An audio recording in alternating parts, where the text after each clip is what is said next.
com os promotores da causa interferência da religião no Estado, com o Felipe e com o Carlos. Qual a expectativa de vocês para o dia de hoje? A expectativa é debater de maneira respeitosa e com belos argumentos para enriquecer o debate de ambos os lados e promover essa discussão tão importante no nosso cenário político atual.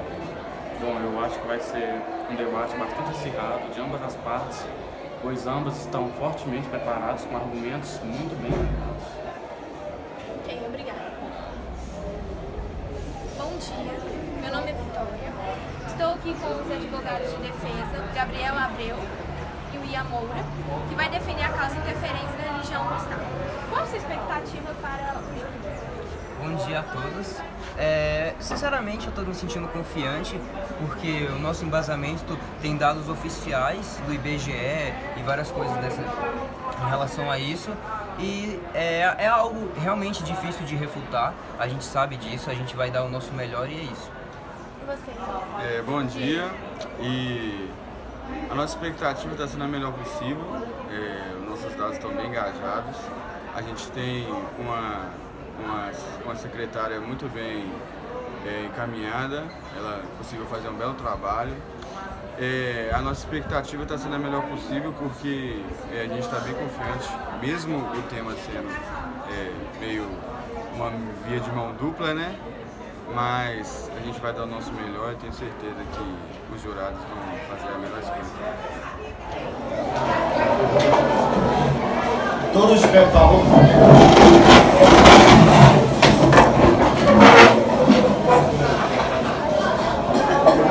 Declaro aberto os trabalhos da segunda sessão da segunda reunião do Tribunal do Júri da Turma 3º da Comarca de Contagem na região metropolitana de Belo Horizonte, Minas Gerais, no ano de 2019. Essa audiência de instrução e julgamento será presidida pelo meritíssimo senhor juiz Cristiano Santos Silva. Uma vez composto o Conselho de Sentença, verificará a presença dos sujeitos indispensáveis ao prosseguimento do julgamento, passamos à instrução do filho. Não havendo impedimento, declaro formado o Conselho de Sentença.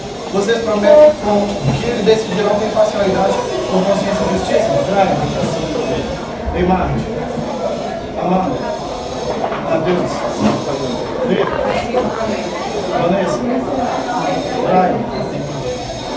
Sob a proteção de Deus, declaro aberta a sessão de julgamento. Se o Estado assumir uma religião oficial, ele teria que arcar com as consequências dos atos. Então eu gostaria que vocês citassem alguma medida para conseguir acabar com esses tipos de coisas que vem acontecendo pelo mundo. São ataques por todo mundo. Não arcando com uma religião oficial.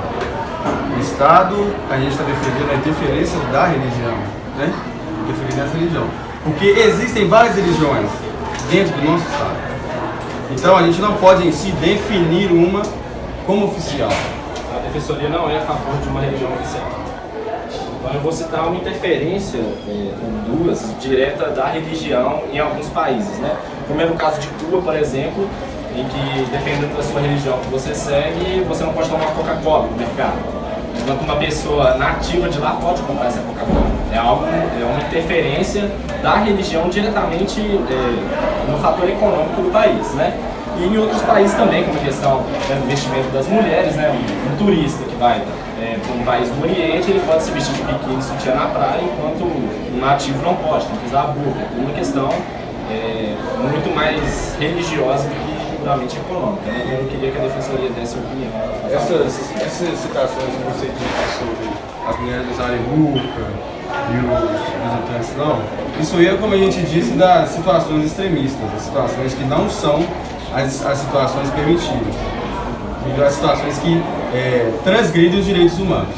Essa situação, sim, não vem com os argumentos que a gente está pondo aqui. De acordo com Cuba, de acordo com a religião da pessoa, ela não pode tomar a Coca-Cola, não é?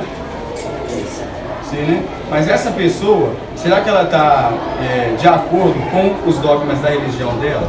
Isso tem que ver de acordo com a pessoa, entendeu? Porque não é um Estado que impede. Não é um Estado que impede. E sim o que ela aceitou viver. Mas aí seria um problema oficial, né? Se uma pessoa que é islamista, por exemplo, islâmico que vive nesse país, ela tirar a burca e ir pra praia, ela vai ser presa. Tem leis do país que proíbem a pessoa de fazer esse tipo de prática. Não é uma coisa que ela escolhe, se eu gosto, então eu posso vestir ou não. Não é. Ela não escolhe isso, ela vai ser presa se ela não Situações extremistas. Sim. Mas que o país aborda. Sim, foi o que a gente disse. Situações que não convêm com os nossos argumentos. Outro ponto citado pela defensoria foi a questão do exemplo de times, né, de futebol. Por exemplo, tem uma torcida organizada que briga com outra torcida organizada. A defensoria não acha que ia aumentar ainda mais o problema se, por exemplo, o Estado adotasse um time de futebol como um time oficial. Por exemplo, agora em Minas Gerais você só pode ser atleticano. Você não estaria oprimindo diretamente a torcida do Cruzeiro? Não seria um problema oficial? Foi isso que eu disse. O nosso argumento não exige uma religião oficial, mas sim a prática de todas, sem nenhum impedimento. Mas é o que acontece no estado lá. Exatamente. Então, é isso. E agora a última pergunta, que é para a promotoria.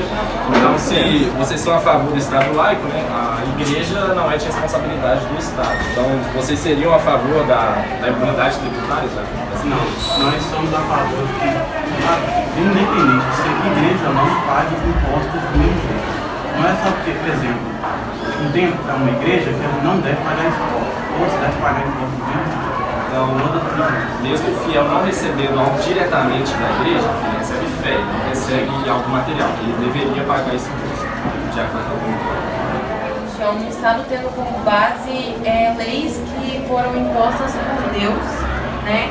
Como, por exemplo, tipo, não vamos criar essa lei porque está escrito na Bíblia que não pode fazer isso ou que pode fazer isso. Sim.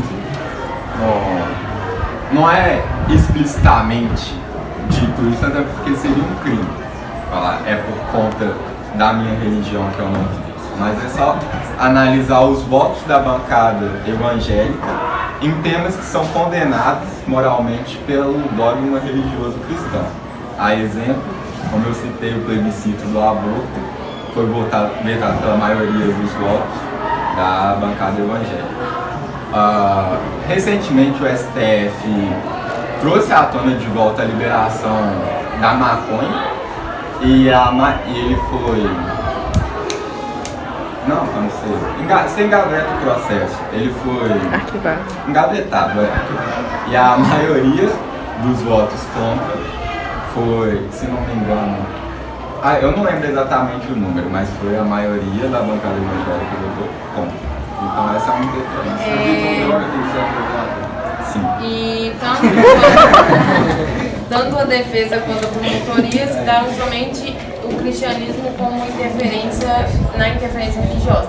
Eu queria saber se é só o cristianismo que interfere no Estado, ou se não tem outras religiões. Atualmente no Estado, sim, por conta que é a única religião que tem uma bancada na Câmara dos Vereadores. Tem uma bancada, chama Bancada Evangélica.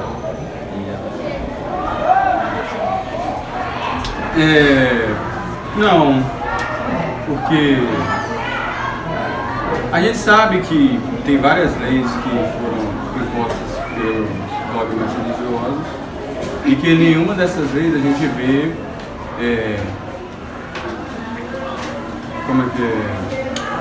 insinuações de acordo com a violência. Então a gente não pode dizer que quem não tem dogma religioso vai fazer uma violência, não. Nem todo mundo que não tem religião é violento, nem todo mundo que é de religião não é violento. Então essas questões de violência, de crime e tudo mais, depende do caráter pessoal da pessoa. A gente não resolve crime. isso não deveria ocorrer. Da mesma forma, da bancada evangélica, das figuras religiosas e etc., como o Estado é laico, isso não deveria ocorrer. Os professores têm alguma coisa para acrescentar? Eu queria fazer umas considerações. Né? Quando você discute laicização ou não do Estado, né, parece que teve alguns Estado, porque qual que é a diferença de legal e legítimo? Legal é baseado na lei, legítimo é baseado na maioria, no bem-estar da maioria. Mas a religião também, às vezes, se apropria desse conceito de legítimo, né? Então, quando se discute laicização ou não, né, discute-se a ideia de que o Estado tem que regulamentar ou não esse conceito de ser laico, não é claro, né, a ideia de que o Estado vai conseguir fazer prevalecer a ideia de laicização ou não, né? Na verdade, o que eu acho é que a desregulamentação permite com que com que uma religião se aproprie materialmente desses conceitos e faça uso político dele. Por exemplo, conceito de moral e conceito de legitimidade. Mas como? Ao se apropriar religiosamente desse conceito de moral e legitimidade, a religião pode também influenciar na opinião pública. E a construção da lei, a gente sabe que é baseada na opinião pública, né? Por outro lado, a ignorância do conceito também permite ser influenciado pela opinião pública, né? Então, que no final das contas, a gente viu o seguinte, que não se trata necessariamente da profissão. Com base na decisão do Conselho de Sentença, ficou 5 votos contra 2 para a Defensoria. O caso está encerrado.